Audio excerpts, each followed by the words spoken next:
I found a forgotten room in the basement. Now I regret it. I found a forgotten room in the basement. Now I regret it. Moving into a new house is always a challenge, but for me, it was a long-awaited change.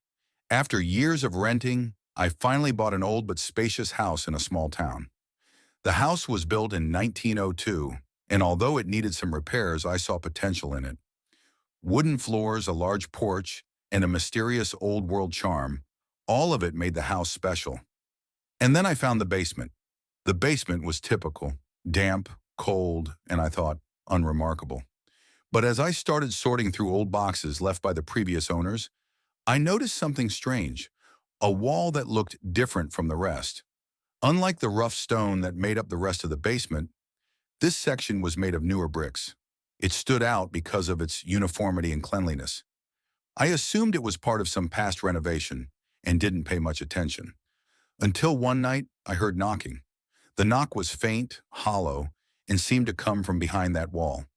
It was 2 in the morning, and though I convinced myself it was probably rodents or some other basement dwellers, a sense of unease crept into my thoughts. The next day, I decided to investigate the wall.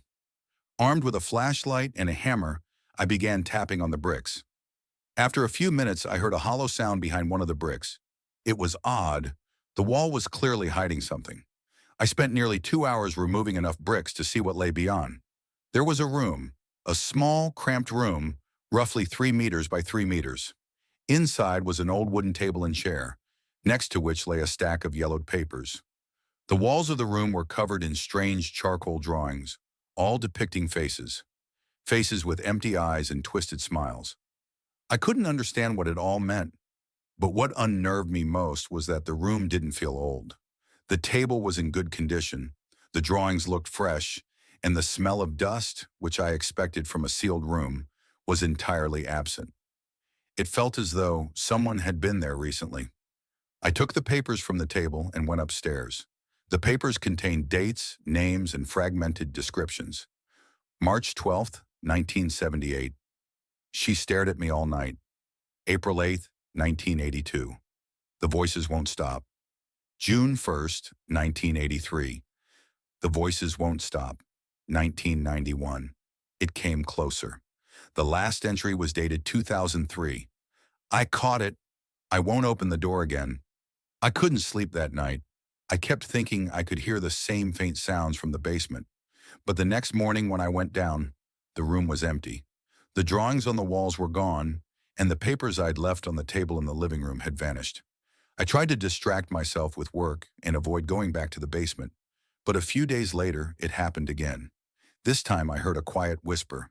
The voice was muffled but distinct enough for me to make out individual words. It said, "Open the door." I fled the house that night and stayed in a hotel. The next morning, I decided to call a paranormal expert. Yes, it sounds ridiculous, but I was desperate. The man who came inspected the house and confirmed my fears. He said this wasn't just a room, it was a trap. Those who lived here before knew about it. They sealed the room to keep something inside. But now that you've opened it, you need to leave. Immediately, he said. I wanted to believe him, but something inside me demanded I return to the room. I went back to the basement, and to my horror, the room had changed again. This time, the walls bore new drawings, portraits of me, my face but with hollow eyes and the same twisted smile I'd seen before. I left the house that same day. Now I live in another city and have never gone back. But sometimes at night I still hear that faint knocking and whisper, "Open the door."